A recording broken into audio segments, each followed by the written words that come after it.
ದಿವಸ ಕೂತ್ಕೊಂಡು ಅವರು ಬಹುಶಃ ಈ ಜರ್ನಲಿಸ್ಟ್ ಅಂತ ಮಾತಾಡಿದಷ್ಟು ವಿಷಯ ಬೇರೆ ಯಾರ ಹತ್ರನೂ ಮಾತಾಡಿಲ್ಲ. ರವಿ ಬೆಳಗೆರೆ ಹತ್ರ ಮಾತಾಡಿದ, ಅದು ಬೇರೆ ವಿಷಯ. ನಾನಿಲ್ಲ ಹೋಗ್ಬಿಟ್ಟು ಬರೋದ್ರೊಳಗೆ ಉಸಿರು ಹೋಗೋ ಪರಿಸ್ಥಿತಿ. ಅಯ್ಯೋ ನನಗೆ ಮರೆಯೋಕ್ಕೆ ಆಗಲ್ಲ. ಮಂಚದಲ್ಲಿ ಕುಸಿದ್ಬಿಟ್ಟೆ, ಅಮ್ಮ ಅಂದ್ಬಿಟ್ಟೆ ನಾನು. ಹಿಂಗೆ ಬೇಗ ಬಾ ಯಾಕಾಯ್ತು, ಮಂಚ ನೋಡಿ ಹೇಳ್ತೀನಿ, ಬೇಗ ಬಂದ್ಬಿಡ್ತೀನಿ ಅಂತ ಹೇಳ್ತೀನಿ. ಕಷ್ಟ. ಆಸ್ಪತ್ರೆ ಕಲ್ಪನೆ, ಆ ಮಂತ್ರಿ ಸರಿ ಇಲ್ಲ, ಇವ್ರು ಸರಿ ಇಲ್ಲ, ಇವ್ರು ಸರಿ ಇಲ್ಲ, ಅವ್ರು ಸರಿ ಇಲ್ಲ, ಯಾರೂ ಸರಿ ಇಲ್ಲ. ನೀನು ಸರಿ ಇದೆಯಾ? ನೀವು ಬಂದರೆ ಬೇಗ ಬೇಗ ಅಡುಗೆ ಮಾಡಿ ತಗೊಂಬಂದು ಕೊಡೋರಲ್ಲ, ಮೈ ರೋಮಾಂಚನ ಆಗುತ್ತೆ. ಅದು ಆ ಜೀವ ಇನ್ನೊಂದು ಹುಟ್ಟಕ್ಕಾಗಲ್ಲ ರೀ. ಯಾರು ಬೇಕಾದ್ರೂ ಡಾಕ್ಟರ್ ಎಂ ಲೀಲಾವತಿ ವಾಪಸ್ ಹುಟ್ಟಲ್ಲ ರೀ. ಅನುಭವದ ಮೂಲಕ, ಬರೀ ಮಾತಿನ ಮೂಲಕ ಮಾತಾಡೋದಲ್ಲ, ಅದು ತುಂಬ ಹಿಂಸೆನೆ. ಅದು ಹಿಂಸೆ ಆದರೂ ಪರವಾಗಿಲ್ಲ, ಅದರಲ್ಲಿ ಸಂತೋಷ. ಈಗಲೂ ನಿಂತ್ಕೊಂಡ್ಬಿಟ್ರೆ ಕೆಲಸಕ್ಕೆ ಎಲ್ಲರೂ ಮುಖ ನೋಡ್ತಾ ಇರ್ತಾರೆ, ರಾಕ್ಷಸ ಇವನು ಅಂತಾರೆ. ಆ ಮಟ್ಟಿಗೆ ಇರ್ತೀವಿ ನಾವು. ಅಮ್ಮ ಅಮ್ಮ ನನ್ನಮ್ಮ, ನೀನೇ ಎಲ್ಲ ನನಗಮ್ಮ.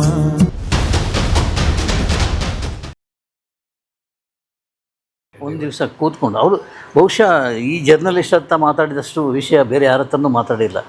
ರವಿ ಬೆಳಗೆರೆ ಹತ್ರ ಮಾತಾಡಿದ, ಅದು ಬೇರೆ ವಿಷಯ.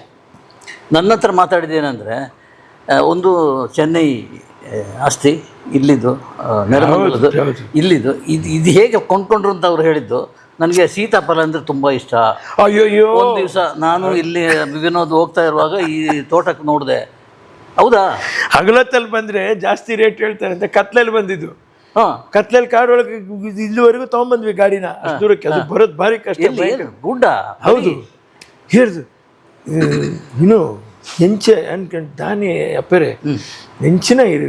ಏನಮ್ಮ ನೀನು, ಏನು ಈ ಥರ ನೀನು ಕಾಡಲ್ಲಿ ಬಾಯಿ ಮುಚ್ಚಂದು ಕುಲ್ಲೆ ಜಪ್ಪಲ ಗಾಡಿ ಹಿಡಿದು ಆಯಿತು ಅಂತ ಇಳಿದಿದ್ದೆ ಅಪ್ಪಾಜಿ. ಅಕ್ಕ ಹಾವಿಗೆ ಬರುತ್ತೆ, ಎಲ್ಲ ಭಯ, ಪ್ರಾಣಿಗಳಿರತ್ತ ಭಯ. ಹೋಗಿದ್ದೆ ಅಷ್ಟು ಕತ್ತಲೇನಲ್ಲಿ ಉಳ್ಕೊಂಡು ಹೋಗಿ ಸುತ್ಕೊಂಡು ಹೋಗಿ, ಭಾರಿ ಚೆನ್ನಾಗಿರುತ್ತೆ. ಅದ್ರ ಬಗ್ಗೆ ಸೀತಾಫಲ ಕತ್ಲಲ್ಲಿ ತೆಗ್ದು ಅಪ್ಪಾ ಸೀತಾಫಲ ಅಂದರು.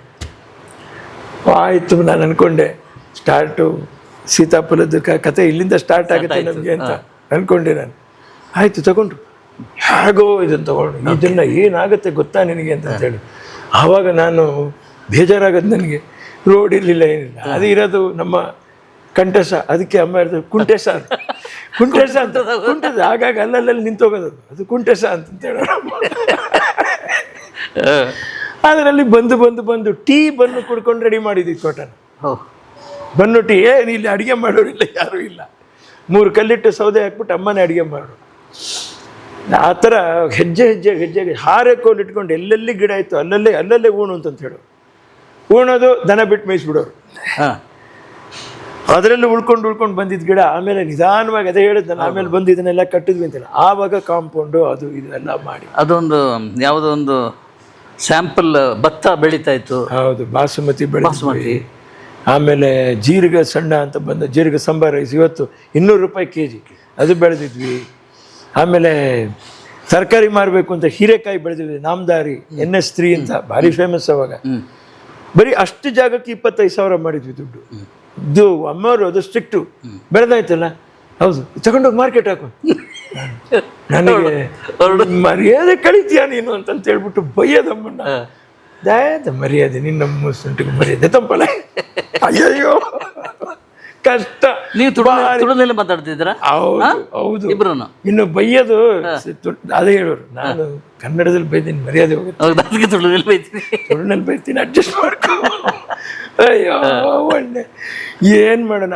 ಬೈದು ನನ್ನ ಇದಕ್ಕೆ ತಂದರು. ಆದರೆ ಇವತ್ತು ಸತ್ಯ ಅನ್ನಿಸ್ತದೆ, ಅಮ್ಮವರು ಶ್ರಮ ತೋರಿಸ್ಕೊಟ್ಟಿದ್ದು, ಕಷ್ಟ ಏನು ಅಂತ ಹೇಳ್ಕೊಟ್ಟಿದ್ದು, ಇನ್ನೊಬ್ಬರ ಕಷ್ಟ ನಮ್ಗೆ ಅರ್ಥ ಆಗುತ್ತೆ. ಆಮೇಲೆ ನಾವು ಹೇಗೆ ನಡ್ಕೊಬೇಕು ಅಂತ ಸ್ವಲ್ಪ ಹೆಚ್ಚು ಕಡಿಮೆ ಗೊತ್ತಾಗಲೇಬೇಕು. ಅನುಭವದ ಮೂಲಕ, ಬರೀ ಮಾತಿನ ಮೂಲಕ ಮಾತಾಡೋದಲ್ಲ, ಅದು ನಡತೆ ನಾವು ನಡೆಸಿ ತೋರಿಸಿ ನಡ್ಕೊಳ್ಳೋ ವಿಷಯ ಇದೆ. ಪ್ರಾಕ್ಟಿಕಲ್ ಆಗಿ ಅದು ತುಂಬ ಹಿಂಸೆನೆ. ಅದು ಹಿಂಸೆ ಆದರೂ ಪರವಾಗಿಲ್ಲ, ಅದರಲ್ಲಿ ಸಂತೋಷ ಇದೆ. ಅಲ್ಲಿ ಸಂತೋಷ. ಈಗ ವಿನೋದ್ ಸಂತೋಷ ಅದೇ ಕಾರಣ. ಖಂಡಿತ ಸತ್ಯ. ಆ ಕಾರಣಕ್ಕೆ ಕಾರಣನು ನೀವೇನೆ. ಏನ್ರಿ ಮಾರ್ರೆ ನೀವು ಅದು ಹೇಗೆ ಅಂತಂತ ಹೇಳಿದ್ರೆ ಒಂದು ಒಂದು ಒಂದು ಪ್ರೋತ್ಸಾಹ ಮಾಡಿದ್ದಕ್ಕೊಂದು ಪ್ರೋತ್ಸಾಹ. ಹೌದು. ಅದು ಪ್ರೋತ್ಸಾಹ ಅನ್ನೋದು ವಿಷಯ ಇದೆಯಲ್ಲ, ಪತ್ರಕರ್ತರ ಬಾಯಿಂದ ಬರ್ತಕ್ಕಂಥದ್ದು. ನಮ್ಮ ಅಮ್ಮ ಹೇಳೋರು, ನೋಡು ಅವ್ರು ಹೇಳಿದಾರೆ ನೋಡಿ, ನೆಕ್ಸ್ಟ್ ಎಲ್ಲ ಬೆಳೆ ಬೆಳೆದ್ಬಿಟ್ಟು ಅವ್ರ ಮನೆಗೆ ಇಷ್ಟು ನಾನು ಕಟ್ಸ್ಕೊಡ್ಬೇಕು, ಅದು ಇವತ್ತು ನಿಮ್ಮ ಮನೆಗೆ ನಾನು ಮಾವಿನ ಹಣ್ಣು ಕಳಿಸ್ಬೇಕು. ಅದು ತುಂಬ ಆಸೆ ನನಗೆ ಡ್ರೈವರ್ ಯಾತಕ್ಕೂ ಬೇಕಾಗಿಲ್ಲ, ಬೇಕಾದವ್ರಿಗೆ ಹೋಗಿ ಅದನ್ನು ಕೊಟ್ಟು ಬರೋದ್ರಲ್ಲಿರುವಷ್ಟು ಸಂತೋಷ ಕೊಡೋದಿರ್ಲಿಲ್ಲ. ಅಯ್ಯೋ ಅದು ನಮ್ಮಮ್ಮ ರೀ. ನೀವು ಬಂದರೆ ಬೇಗ ಅಡುಗೆ ಮಾಡಿ ತಗೊಂಬಂದು ಕೊಡೋರಲ್ಲ, ಮೈ ರೋಮಾಂಚನ ಆಗುತ್ತೆ. ಅದು ಆ ಜೀವ ಇನ್ನೊಂದು ಹುಟ್ಟಕ್ಕಾಗಲ್ಲ ರೀ. ಯಾರು ಬೇಕಾದ್ರು ಡಾಕ್ಟರ್ ಎಂ ಲೀಲಾವತಿ ಅವರು ವಾಪಸ್ ಹುಟ್ಟಲ್ಲ ರೀ. ಕ್ಷಮೆಯಾಧರಿತ್ರಿಯವರು ಇನ್ನು ಯಾರು ಏನಾದರೂ ಹೇಳಲಿಕ್ಕಣೋ, ದುಡಿಯೋ ಮಗನೇ, ನಿನ್ನ ಮಣ್ಣಿನ ಮೇಲೆ ದುಡಿಯೋ ಮಗನೇ. ಓ ಮಿತವಾ ತುಜ್ಕೋ ಕ್ಯಾ ಡರ್ ಹೇ ರೇ, ಏ ಧರತಿ ಅಪ್ನಿ ಹೇ ಅಪ್ನಾ ಅಂಬರ್ ಹೇ ರೇ. ಮೇಲಿರೋ ಮಳೆನ ಯಾರೀ ತಡೀತಾರೆ? ಅವನಿಚ್ಛೆ ಅವನು ಕೊಡ್ತಾನೆ, ಸರ್ಕಾರ ತಡೆಯೋಕ್ಕಾಗಲ್ಲ ಮಳೆನ. ಹಾಗಾಗಿ ಇದೇ ಸತ್ಯ, ಅಮ್ಮ ಹೇಳಿದ್ದು ಇದೇ ಸತ್ಯ. ಒಬ್ಬ ರೈತನಿಗೆ ಯಾವತ್ತೂ ಅವನ ಕೈ ಕೊಡುಗೈಯಾಗೇ ಇರುತ್ತೆ. ಕೃಷಿತೋ ನಾಸ್ತಿ ದುರ್ಭಿಕ್ಷಂ, ಜಪತೋ ನಾಸ್ತಿ ಪಾತಕಂ. ಆ ಕೃಷಿ ಮಾಡೋನಿಗೆ ದುರ್ಭಿಕ್ಷೆ ಬರಲ್ಲ. ದುರ್ಭಿಕ್ಷೆ ಬರೋದಕ್ಕೆ ಕಾರಣ ಏನು ಅಂತಂತ ಹೇಳಿದ್ರೆ, ನನಗೆ ಬಂದಿರುವಂಥ ಆದಾಯದಲ್ಲಿ ನಾನೇನು ಮಾಡಬೇಕು ಅದನ್ನೇ ಮಾಡಬೇಕು. ಈ ಸಿಂಹಕ್ಕೆ ಹೋಗಿ ನಾವು ಡಯಟ್ ಮಾಡುವಂಥ ಮೊಸರನ್ನು ಕೊಟ್ಟಂಗೆ ಆಗ್ಬಿಡಬಾರ್ದು. ಅದು ಮಾಡೋದು ಅದನ್ನೇ ಮಾಡಬೇಕು, ನಾವು ಮಾಡೋದು ನಾವೇ ಮಾಡಬೇಕು. ಕರೆಕ್ಟ್. ಪ್ರಾಣಿಗಳೆಲ್ಲ ಇದ್ದಾಗ ಮನುಷ್ಯನಲ್ಲಿ ಇಲ್ಲಿ ಏನು ಮೇಲು ಕೀಳು ನೋಡ್ತೀರಾ ವಿನೋದ್ ರಾಜವ್ರು ಅಂತ ಹೇಳಕ್ಕೆ ಬರಬೇಡಿ. ಮೇಲು ಕೀಳುವಲ್ಲ, ನಮ್ಮ ಹತ್ರ ಇರೋ ಹಣನ ನಾವು ನೋಡಿಕೊಂಡು ನಮ್ಮ ಯೋಗ್ಯತೆ ಅನುಸಾರ ನಾವೇನು ಮಾಡಬೇಕು ಅದು ಮಾಡಲೇಬೇಕು. ಇದೇ ಪದ್ಧತಿ, ಇದೇ ಶಿಸ್ತು, ಇದೇ ಕ್ರಮ. ಇದನ್ನು ಮೀರಿ ನಾವು ದಾಟಿದ್ರೆ ಎಲ್ಲನೂ ಕಷ್ಟ. ಏನಿದೆ ಬೆಳೆ ಇಲ್ಲಿ? ಏನಿಲ್ಲ ಅಂತ ಕೇಳ್ರಿ ನೀವು ಬಂದು ನೀವೆಲ್ಲ ಪ್ರೋತ್ಸಾಹ ಕೊಟ್ಟು. ನಮ್ಮಮ್ಮ ತೆಂಗು, ಅಡಿಕೆ, ಕಾಳುಮೆಣಸು, ಸೀತಾಫಲ, ಸಪೋಟ, ನೇರಳೆ, ಅದರಲ್ಲಿ ಸೀಡ್ಲೆಸ್ ನೇರಳೆ, ಮಾವು, ಹಲಸು, ಏನು ಥಾಯ್ಲೆಂಡ್ ಹಲಸು, ಥಾಯ್ಲೆಂಡ್ ಸೀಬೆ, ಆಪಲ್ ಗೋವಾ, ಅಲಹಾಬಾದ್ ಸೀಬೆ ಎಲ್ಲ ಬೆಳೀತಾ ಇದೆ. ಎಲ್ಲ ಬೆಳೀತಾ ಇದೆ. ಏನು ಮಾಡ್ತಾ ಇದ್ದಾನೆ? ಎಲ್ಲ ಮಾರ್ಕೆಟಿಗೆ ತೊಗೊಂಡು ಹೋಗಲ್ಲ, ನಾನೇ ಹಾಕ್ತೀನಿ ಗಾಡಿಯಲ್ಲಿ ಹಾಕೊಂಡು. ಹೌದು. ಸೀತಾಫಲ, ಅದರಲ್ಲಿ ಕೆಂಪು ಸೀತಾಫಲ, ಹೌದೌದು, ಅದೊಂದು ಬೆಳೆದಿದ್ವಿ. ರಾಮಫಲ ಅಂತ ಏನು? ರಾಮಫಲ ಅದು ಬೇರೆ, ಕೆಂಪು ಸೀತಾಫಲ. ಆಮೇಲೆ ಲಕ್ಷ್ಮಣ ಫಲ. ಈ ಕೆಂಪು ಸೀತಾಫಲ ಏನು ಮಾಡ್ಬಿಟ್ಟು ಕಟ್ಟಿಂಗ್ಸ್, ಪ್ರೂನಿಂಗ್ ಗೊತ್ತಿಲ್ಲ ಎಷ್ಟೋ ಜನಕ್ಕೆ. ಅದೊಂದು ದೊಡ್ಡ ಕಲೆ. ಅದು ಪ್ರೂನಿಂಗು. ಗಿಡನ ನೀವು ಪ್ರೂನ್ ಮಾಡೋದು ಹೇಗೆ ಅನ್ನುವಂಥದ್ದು ದೊಡ್ಡ ಕಲೆ. ಅದು ಅಮ್ಮವ್ರು ತೋರಿಸ್ಕೊಟ್ರು ನನಗೆ ಪಾಪ. ಅಷ್ಟಲ್ಲಿ ಇಡಬೇಕು. ಆಮೇಲೆ ಗಿಡಕ್ಕೆ ಸಿಕ್ಕಾಗಬಾರ್ದು. ಸಿಕ್ಕಾದ ತಕ್ಷಣ ಏನಾದ ಕಾಯಿ ಬಿಡಲ್ಲ, ಹೂ ಬಿಡಲ್ಲ, ಇಕ್ಕಟ್ಟಾಗೋಗುತ್ತೆ. ಆ ಸಿಕ್ಕನ್ನ ಹೇಗೆ ಬಿಡಿಸ್ಬೇಕು ಅಂತ ಕಲೆ ಅಪ್ಪಾಜಿ ಅದು. ಆಮೇಲೆ ಏನು ಔಷಧಿ ಹೊಡಿಬೇಕು, ಯಾವಾಗ ಹೊಡಿಬೇಕು. ನಿಮಗೆ ಈಗ ಹೂ ಸ್ಟಾರ್ಟ್ ಆಗುತ್ತೆ ಅಂದಾಗ ಒಂದು ಸ್ಪ್ರೇ, ಹೂ ಬಿಡಕ್ಕೆ ಒಂದು ಸ್ಪ್ರೇ, ಹೂ ಬಂದ ಮೇಲೆ ಇಮ್ಮಿಡಿಯೇಟ್ ಇನ್ನೊಂದು ಸ್ಪ್ರೇ. ಮತ್ತು ನಾನು ಮಣ್ಣಿನ ಮಗ ಅಂತೇಳಿ ಹೇಳಿದಲ್ಲಿ ತಪ್ಪೇನಿದೆ? ಬಂದ ಕೂಡಲೇ ತಪ್ಪಿಲ್ಲ. ಅಯ್ಯೋ ತಪ್ಪಿಲ್ಲ. ಇಲ್ಲ, ಇದು ನಾನು ಕಣ್ಣಾರೆ ನೋಡಿದ್ದು. ಆ ಬಂಜರು ಭೂಮಿ, ಅದರ ಮಧ್ಯೆ ಈ ಗ್ರೀನರಿ ನೋಡ್ತಾ ಇದ್ರೆ ಹೆಂಗೆ ಸಾಧ್ಯ ಆಯಿತು 23 ವರ್ಷದಲ್ಲಿ ಅಂತ. 23 ವರ್ಷದಲ್ಲಿ ಅಮ್ಮವ್ರದ್ದು ಮನೆ ನಿಂತ್ಕೊಂಡ್ಬಿಡೋರು. 10 ಮರ 10 ಅಲ್ಲೂ ಕಟ್ ಮಾಡು, ಲೆವೆಲ್ ಕಟ್ ಮಾಡು, ಏನು ನೋಡ್ತೀಯ ಕೆಳಗೆ ಕಟ್ ಮಾಡು ಅಂತ. ಈ ಕಾಲುಗಳು ಹಿಂಗೆ ಹಿಡ್ಕೊಂಡ್ಬಿಡೋದು ನನಗೆ. ಮರದಲ್ಲಿ ಅಷ್ಟೊತ್ತು ನಿಂತ್ಕೊಂಡ್ಬಿಟ್ಟು ಬೆಂಡ ಈ ಉಂತ್ಲೆ ಆಯ್ತಾ ಇರು ಮರಲೆ ಲೆಕ್ಕ ಅಂತ ಮಾಡಿದ ಕಾಲ ಸರಿ ಮಾಡ್ಕೊಂಡು ಎಂಕ್ ಮರಲ ಅಂದು ಪಂಡ್ಪಣ್ಣ ಉಂತ್ಲೆ ಅಲ್ಪನೆ ಸರ್ರಿ ಮಗೆ ಅಂದು ಪಂಡ ಅಲ್ಪನೆ ಒಂತೋಡೆ ಜಪ್ಪರೆ ಬಲ್ಲಿ ಪೂರ ಮಲ್ತ ಜಪ್ಪಡೋಡಿ ಈ ಆಂಜೋ ಒಂದು ಪಂಡ. ಭಾರಿ ಕಷ್ಟ ಬಿಡೋದು. ಈಗ 59 ಆಯ್ತು, ಈಗಲೂ ನಿಂತ್ಕೊಂಡ್ಬಿಟ್ರೆ ಕೆಲಸಕ್ಕೆ ಎಲ್ಲರೂ ಮುಖ ನೋಡ್ತಾ ಇರ್ತಾರೆ. ರಾಕ್ಷಸ ಇವನು ಅಂತಾರೆ. ಆ ಮಟ್ಟಿಗೆ ಇರ್ತೀವಿ ನಾವು, ಅದು ಯಾಕಂದರೆ ಅಮ್ಮವರ ಟ್ರೈನಿಂಗ್ ಅದು. ಅಲ್ಲಿ ಶಾಲೆನ್ ಟೆಂಪಲ್ ಅಂತ ಏನು ಹೇಳ್ತಾರೆ, ಡಾಕ್ಟರ್ ಎಂ ಲೀಲಾವತಿ ಅವರ ಗುರುಕುಲನೇ ಇದು. ಚೆನ್ನೈಲಿ ಒಂದು ಹಾಸ್ಪಿಟ್ಲ್ ಕಟ್ಟಿದೆ. ಹೌದು, ಕಟ್ಟಿದ್ದೆ. ಎಲ್ಲೋ ಹಾಸ್ಪಿಟ್ಲ್ ಕಟ್ಟಿದ್ದೆ. ಆಸೆ ಇತ್ತು. ಅಮ್ಮವರು 36 ವರ್ಷ 40 ವರ್ಷ 50 ವರ್ಷ ಬಾಳಿದ್ರಲ್ಲಿ. ಹೇಳ್ತೀನಿ ನೋಡಿ, ಪಿ ಜೆ ಶ್ರೀನಿವಾಸ ಮೂರ್ತಿಯವರು, ರಾಮನ್ ಅವರು, ವಿ ಎನ್ ಸುಬ್ರಾಯರು, ವಿಜಯಮ್ಮ ಅವರು, ಆಮೇಲೆ ಸರಸ್ವತಿ ಜಾಗೀರ್ದಾರ್ ಅವರು, ಕೆ ಜೆ ಕುಮಾರ್ ಅವರು, ಅಲ್ಲಿ ಇನ್ನೊಬ್ರು ಸಂಯುಕ್ತ ಕರ್ನಾಟಕದವರು ಮೈಸೂರಲ್ಲಿ, ಅವರು ಹಿರಿಯರು. ಪದ್ಮನಾಭ. ಅಯ್ಯೋ ಅಯ್ಯೋ ಅಯ್ಯೋ ಅಯ್ಯೋ ಅಯ್ಯೋ ಭಗವಂತ, ನನಗೇನು ಕೂಸು ಹಾಂ ತುಂಬ ಏನು ಉತ್ಸಾಹನ ನಿನಗೆ ಪ್ರೋತ್ಸಾಹನ ಮಾಡಪ್ಪ ಚೆನ್ನಾಗಿ ಮಾಡ್ತೀವಿ ಮಾಡು ಉಚ್ಚಾರಣೆ ನೋಡ್ಕೋ ಬಾಯಲ್ಲಿ ಹಾಂ ಅದೇ ಹೇಳಿ ನನ್ನ ಮಗನಿಗೆ ಅಂತ ಹೇಳೋರು ನನ್ನ ತಾಯಿಯವರು. ನಾವೆಲ್ಲ ಇಲ್ಲಲ್ಲ ಲಿಸ್ಟಲ್ಲಿ? ಯಾಕಿಲ್ಲ, ನೀವು ನೆಕ್ಸ್ಟ್ ಪೀಳಿಗೆ ಏನು ಮತ್ತೆ ನೀವೇನು ಸುಮ್ಮನೆನೆ, ನೀವು ಸುಮ್ಮನೆನೆ. ಕಾಸರಗೋಡವರು, ಗುಲ್ವಾಡಿಯವರು, ಏನಪ್ಪ ತರಂಗ ಬಾಲಕೃಷ್ಣ ಕಾಕತ್ಕರ್ ಅವರು, ಉದಯ ಮರಿಕಿಣಿಯವರು. ಅಪ್ಪ ಎಷ್ಟು ಜನ ಅಪ್ಪಾಜಿ. ಅಣ್ಣವ್ರ ಬಗ್ಗೆ ಒಂದು ಇದು ಬರದೇ ಬಿಟ್ರು ಅವರು ಪಾಪ. ಇನ್ನೊಬ್ರು ಎಲ್ಲ ಇಟ್ಸ್ ಗ್ರೇಟ್ ಥಿಂಗ್, ಸತ್ಯವಾದ ದೊಡ್ಡ ವಿಷಯ. ಒಂದು ಸೆಂಟ್ರ್ ನಿಮಗೆ ಪ್ರೆಸ್ ಕ್ಲಬ್ ನಿಮ್ಗೆ ಒಂದು ಸೆಂಟ್ರ್ ಇದ್ದಿದ್ದು, ಮಹಾ ಸೆಂಟರ್ ಅದು ಹೇಳ್ತೀನಲ್ಲ. ಎಲ್ಲರೂ ಊಟಕ್ಕೆ ಹೋಗುವ ಅಲ್ಲೇನೆ ಇಲ್ಲೇ ಇದ್ದಾರೆ ಇವರು ಅಂತ. ನಾವು ಇಲ್ಲೇ ಇದ್ದಾರೆ. ಏನು ಮಾಡೋದು, ಅದು ಎಂಥ ಒಂದು ಕತೆ ಅಂತ ಹೇಳಿದ್ರೆ, ಶ್ಯಾಮ್ ಪ್ರಕಾಶ್ ಖಾಲಿ ಆಯಿತು. ಇನ್ನು ಎಲ್ಲೋ ಹೋಗೋದು, ಎಲ್ಲೋ ಶೌಚಕ್ಕೆ ಎಲ್ಲೋ ಹೋಗೋದು ಎಷ್ಟು ಕಷ್ಟ ಆಗುತ್ತೆ ಕಣೋ. ನನಗೆ ಐಡಿಯಾ ಬಂತು, ಬಾ ಇಲ್ಲಿ ನಮ್ಮ ಪ್ರೆಸ್ ಕ್ಲಬ್ ಇದೆ, ಬಾರೋ ಡಾಕ್ಟರ್ ಎಂ ಲೀಲಾವತಿ ಅವ್ರನ್ನ ಬೇಡ ಅನ್ನೋರು ಯಾರಿದ್ದಾರೆ ಅಂತ ಬಾ ಅಂತಂತೇಳಿ ಒಳಗಡೆ ಹೋದ್ರೆ, ಬನ್ನಿ ಕೂತ್ಕೊಳ್ಳಿ, ಅಮ್ಮನಿಗೆ ಏನು ಬೇಕು ಅದಾರು ಹೇಳೋದು. ತುಯನ ನೋಡಿದ್ಯಾ ಎಷ್ಟು ಪ್ರೀತಿ ಇದೆ ಅಂತಂದೇಳಿ ಕೂತ್ಕೊ, ಇಷ್ಟೇ ಜೀವನ ಕಣೋ. ನಿಜವಾಗ್ಲೂ ಓಪನ್ ಆಗಿ ಹೇಳ್ತಾ ಇದ್ದೆ, ಎಲ್ಲ ಪತ್ರಕರ್ತರಿಗೂ ಋಣಮುಕ್ತರಾಗಿ ಆಗಕ್ಕಾಗಲ್ಲ. ಆ ಗುಣದಲ್ಲೇ ಇರ್ತೀವಿ ನಾವು. ಅಯ್ಯೋ ಸಾಧ್ಯನೇ ಇಲ್ಲ. ಕೊಡೋಕ್ಕಾಗಲಿಲ್ಲ ಅಂದರೂ ಕೂಡ ಅವರ ಜಾಗನ ಕೊಟ್ಟರು ನೋಡ್ರಿ ಪ್ರೆಸ್ ಕ್ಲಬ್ಬಲ್ಲಿ. ನಾನು ತಾಯಿಯವ್ರ ಪರವಾಗಿ ತುಂಬ ಗ್ರೇಟ್ಫುಲ್ಲಾಗಿ ಕೈ ಮುಗಿತಾ, 2 ಕೈ ಮುಗಿತಾ ಇದೆ. ಆಮೇಲೆ ಸುಧೀಂದ್ರ ಅವರು ನೋಡ್ರಿ, ಸುಧೀಂದ್ರ ಅವ್ರ ಬಗ್ಗೆ ಹೇಳ್ತೀನಿ ನಿಮಗೆ. ಒಂದು ಸಾಹಿತ್ಯ ಬೇಕು ಕಾಲೇಜ್ ಇರೋದಲ್ಲಿ ಅಂತ ಹೇಳಿದಾಗ, ಲಾಸ್ಟು ತುಂಬ ವೈಲೆನ್ಸ್ ಪಿಕ್ಚರ್ ಅದು ಕಾಲೇಜ್ ಇರೋ. ಸುಧೀಂದ್ರ ಅವರೇ, ಒಂದು ಜನಗಳಿಗೆ ಒಂದು ಏನಾದರೂ ಒಂದು ವಿಶೇಷವಾದ ಒಂದು ಇದು ಹೋಗಬೇಕು ಇದರಿಂದ ಯೋಚನೆ ಮಾಡ್ತಾ ಹೀಗೆ ನಂದು ಹಾಗೆ ಬರೆದು ನೋಡಿಯಮ್ಮ ಅಂದರು. ನೋಡಿಯಮ್ಮ ಹಿಂಗೆ ಬರ್ತೀನಿ, ಕಾಲೇಜು ಮೋಜಿನ ಮೆಟ್ಟಲಲ್ಲ, ಇದು ಭವಿಷ್ಯದ ಬುನಾದಿ, ಸರಸ್ವತಿಯ ದೇಗುಲ ರಣರಂಗವಲ್ಲ. ಇಷ್ಟು ಬರೆದು ಕೊಟ್ಬಿಟ್ರು ಕೈಯಲ್ಲಿ. ನೋಡ್ರಿ ಆ ಪತ್ರಕರ್ತರ ಒಂದು ಇದು ಶ್ರೇಷ್ಠತೆ. ನಾಗೇಂದ್ರ ಅವರು, ಆಮೇಲೆ ವಿಜಯ್ ಕುಮಾರ್ ಅವರು, PR ಅವರು, ಯಾರನ್ನು ಎಲ್ಲೂ ಹೇಗೂ ಮರೆಯೋಕ್ಕಾಗಲ್ಲ. ನನ್ನ ಮಾತುಗಳಲ್ಲಿ ಇನ್ನೊಬ್ಬಿಬ್ಬರನ್ನ ನಮ್ಮ AS ಮೂರ್ತಿಗಳು. ಅವ್ರೇನಾದ್ರೆ ನಟಿಮಣಿ ಯಾರು ಬರೆಯುವಂಥ ಶೈಲಿ ಓದೋಕ್ಕೂ ಖುಷಿ ಆಗುತ್ತೆ. ವಿಜಯ ಸಾರಥಿ, ಶಮ್ಮಿ ಕಪೂರ್ ಅವರು, ಓ ದೇವ್ರೆ, ಹಾಗೆ ಮಾಡೋರು. ಹಾಗಾದರೆ ಅವರಿಗೆಲ್ಲ ಕಲೆ ಇರಲಿಲ್ವಾ, ತಲೆ ಇರಲಿಲ್ವಾ? ಎಲ್ಲ ಒಳಗಡೆ ಇದ್ದರೂ ಕೂಡ ಅವರು ಮಾಡ್ತಾ ಇದ್ದಾರೆ. ಅವ್ರು ಹೀಗೆ ಮಾಡಿದ್ರೆ ಚೆನ್ನಾಗಿರುತ್ತೆ ಅನ್ನುವಂಥ ಪ್ರೋತ್ಸಾಹನ ಅವ್ರು ಕೊಟ್ಟಿದ್ದಾರೆ. ತಗೊಂಡವರು ಇವತ್ತು ಬೇರೆ ರಾಜ್ಯದಲ್ಲೆಲ್ಲ ಸ್ಟಾರ್ಗಳಾಗಿ ವಿಲ್ಲನ್ಗಳಾಗಿ ಎಲ್ಲ ಮೆರೆದ್ರು, ಎಲ್ಲ ಬುದ್ಧಿವಂತರಾದ್ರು. ಆದರೆ ನಾನೇನು ಹೇಳ್ತಾ ಇದ್ದೀನಿ, ಭಗವಂತನ ಸ್ವರೂಪವಾಗಿರುವಂಥ ತಂದೆ ತಾಯಿಗಳನ್ನ, ನಮಗೆ ಮಾರ್ಗದರ್ಶನ ತೋರಿಸಿರುವಂಥವ್ರನ್ನ, ನಮ್ಮನ್ನು ಜನಗಳಿಗೆ ಪರಿಚಯಿಸಿರುವಂಥ ಶ್ರೇಷ್ಠರನ್ನ ನಾವು ಮರೆತು ನಡಿಬಾರ್ದು. ಅದು ಎಲ್ಲವೂ ಶಾಪ ಆಗಿಬಿಡುತ್ತೆ, ಅದು ಗುರುಶಾಪ ಥರ ಆಗಿಬಿಡುತ್ತೆ. ಏನು ಮಾಡೋಕ್ಕಾಗಲ್ಲ. ನಾನು ಈ ಪ್ರೆಸ್ ಕ್ಲಬ್ ಬಗ್ಗೆ ಅದು ಎಷ್ಟು ಹೇಳಿದ್ರು ಸಾಲದು. ಅಲ್ಲಿ ಸಲ್ಡಾನ ಜಡ್ಜ್ ಸಾಹೇಬರು ಸಾಕಿರುವಂಥ 2 ನಾಯಿಗಳು ಅವಳಿ ಜವಳಿ ರಾಮ ಲಕ್ಷ್ಮಣ. ಆ ರಾಮಕ್ಕೆ ಬಂದು ಜೊತೆಲಿ ನಿಂತ್ಕೊಂಡ್ಬಿಡೋನು. ಅವನಿಂದ ಪ್ರೆಸ್ ಕ್ಲಬ್ಬಲ್ಲಿ ನಮಗೆ ಸ್ವಲ್ಪ ಉಪದ್ರ ಸ್ಟಾರ್ಟ್ ಆಯಿತು.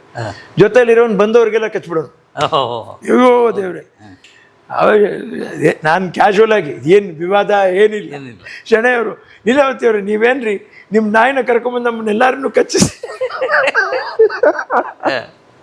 ಇಲ್ಲ ಅವನ ಬಂದಾಗ ಹಾಗೆ ಮಾಡ್ತಾನೆ ಅಂತ ಅವನ್ನ ತಪ್ಪಿಸ್ಕೊಂಬಂದು ಕೂತ್ಕೋತಾ ಇದ್ರು.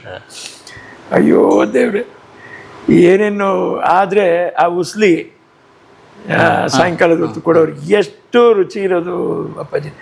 ಆಮೇಲೆ ಇದ್ರದ್ದು ಕೊಡೋರು, ಚಿಕನ್ದು ಕಬಾಬ್ ಥರ ತುಂಬ ಚೆನ್ನಾಗಿ ಮಾಡಿಕೊಡೋರು. ಅದೊಂದು ಭಾರಿ ಜೋರಾಗಿರೋದು. ಆಮೇಲೆ ಒಂದು ಇದ್ರ ಥರದ್ದು ದೋಸೆ ಒಂದು ಕೊಡೋರು, ಎಷ್ಟು ರುಚಿಯಾಗಿರೋದು. ಅದು ನಾವು ಎಂದೂ ಮರೆಯೋಕ್ಕಾಗಲ್ಲ. ಆ ಚಂದ್ರು ಆಮೇಲೆ ಪಾಪ ಸುಮಾರು ಸರಿ ಆತ ಫೋನ್ ಮಾಡೋರು, ನನಗೆ ರೆಸ್ಪಾಂಡ್ ಮಾಡೋಕ್ಕಾಗ್ತಾಯಿಲ್ಲ. ಹೆವಿ ವರ್ಕ್ ಲೋಡು ನನಗೆ. ಅಮ್ಮವ್ರ ನಂತರ ಜವಾಬ್ದಾರಿ ನನಗೆ 2 ವರ್ಷದಲ್ಲಿ ಅದೇನು ನನ್ನ ಆರೋಗ್ಯ ಕ್ಷೀಣಿಸಲಿಲ್ಲ. ಅಂದರೆ ಒಂದು ಸ್ವಲ್ಪ ನನಗಿದು ಅಪೆಂಡಿಸೈಟಿಸ್ ಅರ್ನಿ ಆ ಥರ ಆಯ್ತು ಇಲ್ಲಿ, ಒಂದು ಆಪ್ರೇಷನ್ ಆಯಿತು. ಬಿಟ್ಟು ಈ ಕಲ್ಪನೆ ಹೇಗೆ ಬಂತು ದೇವಸ್ಥಾನ ಕಟ್ಟುವಂಥದ್ದು, ಅಮ್ಮನಿಗೊಂದು ದೇವಸ್ಥಾನ? ಅದು ಕಲ್ಪನೆ ನೀವು ಸ್ವಂತದ್ದ? ಹೌದು, ನಾನು ಯೋಚನೆ ಮಾಡಿದೆ, ಯೋಚನೆ ಮಾಡಿ ಇಂಜಿನಿಯರ್ನ ಕರೆಸಿದೆ. ನನಗೇನು ಖುಷಿಯಾದ್ದು ಗೊತ್ತಾ, ಎಲ್ಲರೂ ಸಮಾಧಿ ಸ್ಮಾರಕ ಜಾಗ ಬೇಕು ಅದು ಇದು ಕಂಠೀರೋ ಎಲ್ಲೆಲ್ಲೋ ಇದೆಯಲ್ಲ, ಅದರ ಮಧ್ಯೆ ಯಾವ ತಕರಾರು ಬೇಡ, ತಕರಾರು ಬೇಡ ಅಂತೇಳಿ ಇದೊಂದು ಕಟ್ಟಿರೋದು ಅದ್ಭುತವಾಗಿದೆ. ಅಯ್ಯೋ ಭಗವಂತ, ಅಷ್ಟು ಸಾಕು. ತಮ್ಮ ಬಾಯಲ್ಲಿ ಬಂದಿರೋ ಮಾತೆ ಅಲ್ಲಿ ಹೋಗಿ ನಿಂತು ಒಂದು ನಮಸ್ಕಾರ ಮಾಡಿದಾಗ ಲೀಲಮ್ಮ ಮಾತಾಡ್ದಂಗೆ ಆಯ್ತು. ಹಬ್ಬ ಹಬ್ಬ ದೇವ ಭಗವಂತ, ಯಾರ ಜಾಗನೂ ಬೇಡ, ಯಾಕೆ ಬೇಕು? ನಮ್ಮನ್ನು ಹೊತ್ತು ಸಾಕಿ ಬೆಳೆಸಿ ತಿಳುವಳಿಕೆ ಹೇಳಿ ಕೊನೆ ಉಸಿರುವರೆಗೂ ಬೇಗ ಬಾ ನಾನು ಕಾಯ್ತಾ ಇರ್ತೀನಿ ಅಂತ ಹೇಳಿರುವಂಥ ಜೀವ ಮಂಚದ ಮೇಲೆ ಕಾಯ್ಕೊಂಡು ಕೂತ್ಕೊಂಡು ನಾನಿಲ್ಲ ಹೋಗ್ಬಿಟ್ಟು ಬರೋದ್ರೊಳಗೆ ಉಸಿರು ಹೋಗೋ ಪರಿಸ್ಥಿತಿ. ಅಯ್ಯೋ, ನನಗೆ ಮರೆಯೋಕ್ಕೆ ಆಗಲ್ಲ. ಮಂಚದಲ್ಲಿ ಕುಸಿದ್ಬಿಟ್ಟೆ, ಅಮ್ಮ ಅಂದ್ಬಿಟ್ಟೆ. ನಾನು ಎಲ್ಲಿತ್ತು ಆ ಜೀವ? ಒಂದು ಸ್ವಲ್ಪ ಇದ್ದಿದ್ದು ಈಚೆ ಬಂತದು. ಆ ನೀರು ಬಾಯಲ್ಲಿ ನೀರು ಹೋಯ್ದರೆ ಚೆನ್ನಾಗಿ ಕುಡ್ದು ಹಾಗೆ ಸ್ವಸ್ಥ ಪ್ರಾಣ ಬಿಟ್ಬಿಟ್ರಮ್ಮ. ಅದಕ್ಕೋಸ್ಕರ ಈ ಬೇಗ ಬಲ ಕಾತೊಂದುಪ್ಪೆ ಹಿಂಗೆ ಬೇಗ ಬಾ ಹಾಕಾಯ್ತು. ಇಲ್ಲಿ ಮಂಚ ನೋಡಿ ಹೇಳ್ತೀನಿ, ಬೇಗ ಬಂದ್ಬಿಡ್ತೀನಿ ಅಂತ ಹೇಳ್ತೀನಿ. ಕಷ್ಟ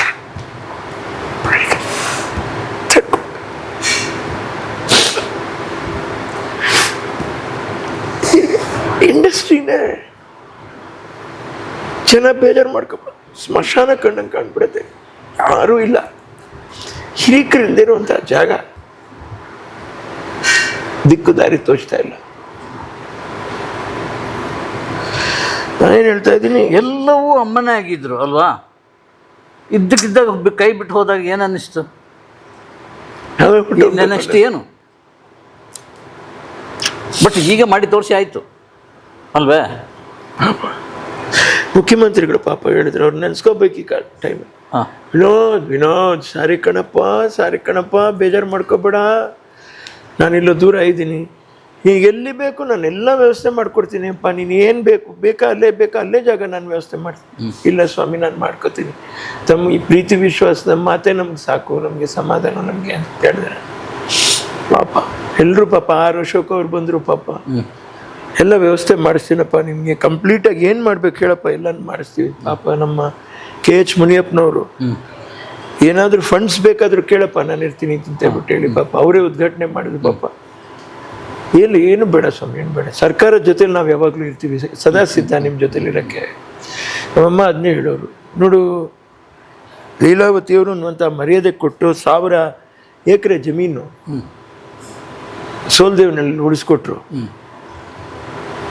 ಆ ಉಳಿಸ್ಕೊಟ್ಟಿರೋ ಅವ್ರಿಗೆ ನಾವು ಎಷ್ಟು ಚಿರಋಣಿಯಾಗಿದ್ರು ಸಾಲದಪ್ಪ ಅಂತ ಹೇಳಿ, ಆ ಬೆಲೆ ಕೊಟ್ಟರಲ್ಲ ಅದಕ್ಕೆ ಸಾಕು ನಮಗೆ. ನೀನು ಅಷ್ಟೇ, ನೀನು ಗೌರವವಾಗಿ ಇರಬೇಕು, ಎದುರು ಮಾತಾಡಬಾರ್ದು ಯಾರಿಗೂ. ಮನಸ್ಸಿಗೆ ನೋವಾಗುವಾಗ ನೀನು ಮಾತಾಡಲೇಬಾರ್ದು. ನಿನ್ನ ಕೈಲಾದರೆ ನೀನು ಮಾಡು, ಹಾಸ್ಪಿಟಲ್ ಮಾಡು, ಮಾಡು, ನೀನು ಬದುಕಕ್ಕೆ ಎಷ್ಟು ಬೇಕು ಅಷ್ಟು ಇಟ್ಕೋ ಸಾಕು. ಆ ಥರ ನಮ್ಮ ತಾಯಿಯವರು ಹೇಳೋರು. ಅದು ನಾನು ಯಾಕೆ ಹೇಳ್ತಾ ಇದ್ದೀನಿ ಅಂದರೆ, ಈ ಥರ ಜೀವಗಳು ನಮಗೆ ಬೇಕಾಗಿತ್ತು. ಹೋರಾಟ ಮಾಡುವಾಗ ಇವಾಗ ಇಲ್ಲಿ ಬಸ್ಸೇ ಯಾರ ನೇತೃತ್ವದಲ್ಲಿ ನಾವು ಹೋರಾಟ ಮಾಡೋಣ ನೀವು ಹೇಳಿ? ಅರ್ಥ ಆಗ್ತಾ ಇದ್ರೆ ನಿಮಗೆ? ಹೇಗೆ ಮಾಡಬೇಕು ಅಂತ ಗೊತ್ತಾಗ್ತಾ ಇಲ್ಲ. ಪತ್ರಕರ್ತರಾಗಲಿ ಯಾರೇ ಕರೆದು ಮನೇಲಿ ಕೂರಿಸ್ಕೊಂಡು ಒಂದು ಮಾತಾಡ್ಸಿ ಏನು ಮಾಡೋಣ ಅಂತ ಕೇಳುವಷ್ಟು ವ್ಯವಸ್ಥೆಗಳು ಇಲ್ಲ ಎನ್ನುವಂಥ ಪರಿಸ್ಥಿತಿ ಆಗೋಯ್ತು. ಯಾರನ್ನೂ ಕೇಳ್ಕೊಳಕ್ಕಾಗ್ತಾ ಇಲ್ಲ.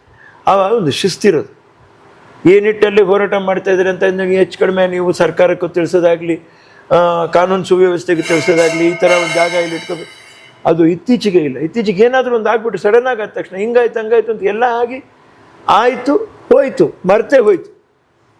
ಸರಿನಾ? ಅದು ಆ ಮಟ್ಟಕ್ಕೆ ಆಗ್ತಾಯಿದೆ. ಅದನ್ನೇ ನಾನು ಹೇಳಿ, ಒಂದು ಹಿರಿಯ ಚೇತನ ನಮ್ಮನ್ನು ಬೆಂಬಲಿಸ್ಕೊಂಡು ಹಿಂಗೆ ತಳ್ಕೊಂಬರ್ಬೇಕು. ಹಾಗೆ ಪತ್ರಕರ್ತರು, ಅದು ನಾನು ಹೇಳ್ತೀನಿ ನೋಡಿ ಅಪ್ಪಾಜಿ, ನೋಡಿದ್ದನ್ನು ನೀವು ಮರ್ತು ಬಿಡ್ಬೋದು, ಬರೆದು ಮಾತಾಡಿದ್ದನ್ನು ನೀವು ಮರೆಯೋಕ್ಕಾಗಲ್ಲ. ಬರವಣಿಗೆಗಿರುವಂಥ ಶಕ್ತಿ ಅದು. ಅಲ್ಲಿಗೆ ಬರವಣಿಗೆಗೆ ಮಾತ್ರ ಉತ್ತಮ, ದೃಶ್ಯ ಮಾಧ್ಯಮದಲ್ಲಿ ಏನೂ ಇಲ್ಲ ಅಂತ ಹೇಳೋಕ್ಕೆ ನಾನು ಬರಲಿಲ್ಲ. ಇದು ಅಸ್ಥಿವಾರ ನಿಮಗೆ. ಇದು ನನ್ನ ತಾಯಿಯವರು ಹೇಳ್ತಾ ಇದ್ರು, ನೋಡಿ ನೀವು ಬರೆದಿದ್ದು ನಿಮ್ಮ ಮನಸ್ಸಲ್ಲಿ ಹಾಗೆ ಇದೆ, ನೋಡಿ ನೀವು ಸ್ಥಿರ ಛಾಯಾಗ್ರಹಣ ತೆಗೆದಿದ್ದೀರ, ಹಾಗೇ ಇದೆ ಅದು.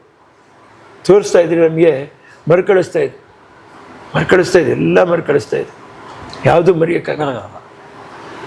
ಅದು ಶಕ್ತಿ ರೀ, ಅದು ಏನು ತಮಾಷೆ ಹುಡುಗಾಟ ಅಲ್ಲ. ಈ ರೋಡಲ್ಲಿ ಬಸ್ ಇರಲಿಲ್ಲ, ನೀವೇ ಮಾಡಿಸಿದಂತೆ. ಹೌದು, ಅಮ್ಮ ಪಾಪ ಓಡಾಡಿ BMTC ಅದು ಡಬಲ್ ರೋಡ್ನಲ್ಲಿ ಹೋಗಿ ದಯವಿಟ್ಟು ಆ ಸೀತಾಫಲ ಹೊತ್ಕೊಂಡು ಹೊರಲಾರ್ದಿರ ಡೌನಿಂದ ಮೇಲೆ ಬರ್ತಾರೆ.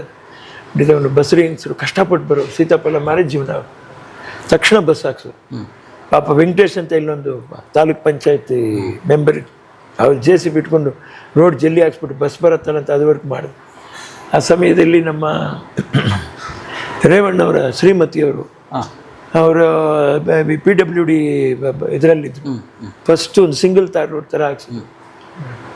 ಆ ನಂತರ HC ಮಹದೇವಪ್ಪನವರು ಇಂದಿನ 5 ವರ್ಷದ ಅವಧಿಯಲ್ಲಿ, ಸಿದ್ದರಾಮಯ್ಯನವರ ಸರ್ಕಾರದ ಅವಧಿಯಲ್ಲಿ ಅವರು ಬಂದು ಆ ರಸ್ತೆ ಹಾಕ್ಸ್ಕೊಟ್ರು. ಈ ರಸ್ತೆ ಈಗೇನು ನೆಮ್ಮದಿಯಾಗಿದೆಯಲ್ಲ, ಆರಾಮಿದೆ, ತುಂಬ ಚೆನ್ನಾಗಿ, ನಾವು ಎಂದೂ ಮರೆಯೋಕ್ಕಾಗ ಚಿರಋಣಿಯಾಗಿದ್ದೀವಿ. ಅದಕ್ಕೆ ನನ್ನ ತಾಯಿಯವರು ಎಲ್ಲ ನೀನು ಏನು ಇಷ್ಟ ಹೇಳು, ಇನ್ನು ನೋಡು ಆ ಮಂತ್ರಿ ಸರಿ ಇಲ್ಲ, ಇವ್ರು ಸರಿ ಇಲ್ಲ, ಇವ್ರು ಸರಿ ಇಲ್ಲ, ಅವರು ಸರಿ ಇಲ್ಲ, ಯಾರೂ ಸರಿ ಇಲ್ಲ, ನೀನು ಸರಿ ಇದೆಯಾ, ನೀನು ಸರಿ ಇದೆಯಾ, ನೀನು ಸರಿ ಹೋಗು, ಎಲ್ಲ ಸರಿ ಹೋಗುತ್ತೆ. ನೀನು ಸರಿಯಾಗದಿಲ್ಲ ಯಾರೂ ಸರಿಯಾಗಲ್ಲ. ಇದು ಸತ್ಯ. ಎಂಥ ಪಾಠ ಅಲ್ಲ, ಎಂಥ ಪಾಠ ರೀ. ಒಂದೊಂದು ಸರಿ ಕಾರ್ಡ್ ಉಪ್ಪಿನ ತರ್ತದ ಮನೆಗೆ ಪಾಡ್ದು ಪಾಠ ಕೊಂಚನಕ ಆತಂಕ ಅಂದು ಅಂಚೆ ಅದು ಯಾರು ರಿಪೀಟ್ ಟೇಪ್ ರೆಕಾರ್ಡ್ರೆ ಮಲ್ತಂದಿಲ್ಲ ಯಾರನ್ನ. ಆಸ್ಪತ್ರೆ ಕಲ್ಪನೆ, ಆಸ್ಪತ್ರೆ ಅವ್ರದ್ದೇ ಮಾಡಬೇಕು. ನನಗೆ ಫುಡ್ ಪಾಯ್ಸನ್ ಆಗಿದೆ, ಉಳಿದವ್ರು ಏನಾಗಬೇಕು. ಇವತ್ತು ಆ ಮೆಡಿಸಿನ್ಸ್ ಕೊಟ್ಟರು ನನಗೆ ಬೇಜಾರಿಲ್ಲ. ಸರ್ಕಾರ ಕೊಟ್ಟಿರ್ತಕ್ಕಂಥ ಡಾಕ್ಟ್ರು, ಸಿಬ್ಬಂದಿ ವರ್ಗದವರು ಒಬ್ಬರೇ ಇದ್ದಾರೆ, ಪರವಾಗಿಲ್ಲ. ಜಾಗ ಇತ್ತ, ಸೈಟ್ ಇತ್ತಲ್ಲಿ ಕೊಟ್ಟರು, ಹಳ್ಳಿ ಜನ ಕೊಟ್ಟರು. ಓಕೆ, ಕೊಟ್ಟು ಅದು ಬಂಡೆನೇ, ಅದನ್ನೆಲ್ಲ ಕೊರೆದು ಕಟ್ಸಿದ್ವಿ ಹಾಸ್ಪಿಟಲ್ನ. ನೀವು ಅಲ್ಲಿ ನೋಡಿದಾಗ ಗೊತ್ತಾಯ್ತು. ಹೌದು, ಎಸ್. ಆ ಕಾಲಕ್ಕೆ 50,000 ರೂಪಾಯಿ ಕೊಟ್ಟು ಬಂಡೆ ಕೊರ್ಸಿದೀವಿ ನಾವು. ಕೊರ್ಸ್ಬಿಟ್ಟು ಅದು ಬಂದು ಕಸ್ಕೊಂಬರ್ಬಾರ್ದು ಈ ಕಡೆ, ಆ ಥರ ಅದಕ್ಕೆ ಇದೆಲ್ಲ ಮಾಡಿ ಬಂದಿರ್ತೀವಿ. ನನಗೆ ಒಂದು ಹೇಳಲಿಕ್ಕಿದೆ. ಮದುವೆಗೆ ಯಾಕೆ ಕರೀಲಿಲ್ಲ ನಮ್ಮನ್ನು? ಅಟ್ಲೀಸ್ಟ್ ಅದನ್ನು ತಿಳ್ಕೊಳ್ಳೋಣಪ್ಪ ನಾವು. ನಾನು ನಮ್ಮಮ್ಮನ ನೋಡಿಕೊಂಡೆ, ನೀನು ನಿಮ್ಮಮ್ಮನ ನೋಡ್ಕೊ, ಜವಾಬ್ದಾರಿ ಕಣಪ್ಪ, ಅದು ಇಷ್ಟೇ ಲೈಫ್ ಅಂತ ಹೇಳಿದೆ. ಸೊ ಪುನೀತ್ ಜೊತೆ ತುಂಬ ಒಳ್ಳೆ ಸ್ನೇಹ ಇತ್ತು. ಪುನೀತ್ ಜೊತೆಲಿ ಸ್ನೇಹ ಕಡಿಮೆ, ಮಾತಾಡಿದ್ದು ಕಡಿಮೆ. ಸಿನಿಮಾ ಯಾಕೆ ಮಾಡಬಾರ್ದು ಸ್ವಂತದ್ದು? ಇದೇ ದೊಡ್ಡ ಸಿನಿಮಾ ಆಗಿದಿಲ್ಲ ಸ್ಟೋರಿ. ಯಾರು ಯಾಕೆ ಕರೆಯಲ್ಲ? 100ರಲ್ಲಿ 1 ಸರಿಯಾದ್ರೆ ಸರಿ ಬಂದಿದ್ದಾರೆ ಮನುಷ್ಯನಿಗೆ, ನಾವು ಈ ಥರ ಮಾಡೋದು ನ್ಯಾಯ ಅಲ್ಲ ಅಂತ ಅವ್ರ ಮನ್ಸಿಗೆ ಅನ್ನಿಸ್ತದೆ. ನಮಗೆ ಬೇಕಾಗಿರೋದು ಅಷ್ಟನ್ನು ನಾವು ಮಾಡ್ಕೊಂಡು ಬಾಯಿ ಮುಚ್ಕೊಂಡು ಬಂದ್ಬಿಡ್ಬೇಕು. ಇದೇನು ತಾಯಿಯವ್ರು ಹೇಳ್ಕೊಡ. ರಾಜ್ಯಕ್ಕೆ ಗಿಳ್ಬಹುದಾ ಸರ್? ನನಗೆ ಗೊತ್ತಿಲ್ಲ ಅಂದರೆ ಸಮಾಜ ಬಿಡೋಣ ನಿಮಗೆ. ಹೋಗ ಬರೀ ಸಾಲ ಮಾಡ್ತಾನೆ, ಇವ್ನು ತಲೆನೋವು ಅಂದ್ಬಿಡ್ತಾರೆ ಅಷ್ಟೇ. ಇವರು ಹೋಗಿ ಇವನಾಗ್ಬಿಡ್ತಾರೆ. ಯಾವುದೋ ಒಂದು ರಸ್ತೆಗೆ ಟಾರ್ ಹಾಕೋದನ್ನು ನೋಡಿದೆ, ಅಮೆರಿಕ ಎಲ್ಲಿದು? ಎಮರ್ಜೆನ್ಸಿಗೆ ಗಾಡಿ ಚಕ್ರ ಕೆಳಗಡೆ ಹೋಗಿ ಕೂತ್ಕೊಂಡ್ಬಿಟ್ರೆ ಏನ್ ಮಾಡೋದು? ಅಲ್ಲಿವರೆಗೂ ಎಷ್ಟು ಜನ ಅಲ್ಲಿ ಕೆಳಗಡೆ ಬೀಳ್ತಾರೆ, ಅವ್ರ ಗತಿ ಏನು ಅಂತ ನಾನು ಪ್ರಶ್ನೆ ಕೇಳ್ತಾರೆ. ಬೇರೆ ಏನು ಸೇವೆ? ಗ್ಯಾಸ್ ಸೆಕ್ಯೂರಿಟಿಗೆ, ರೇಷನ್, ಸಂಬಳ ಎಲ್ಲ ವ್ಯವಸ್ಥೆ ಮಾಡಿ ಇಟ್ಟಿದ್ದೀವಿ. ಎಲ್ಲಿ ಔಷಧಿ ಶಾರ್ಟೇಜ್ ನಾವೇ ತಗೊಂಬಂದು ಕೊಡ್ತೀವಿ, ಬಿಡಲ್ಲ ನಾವು.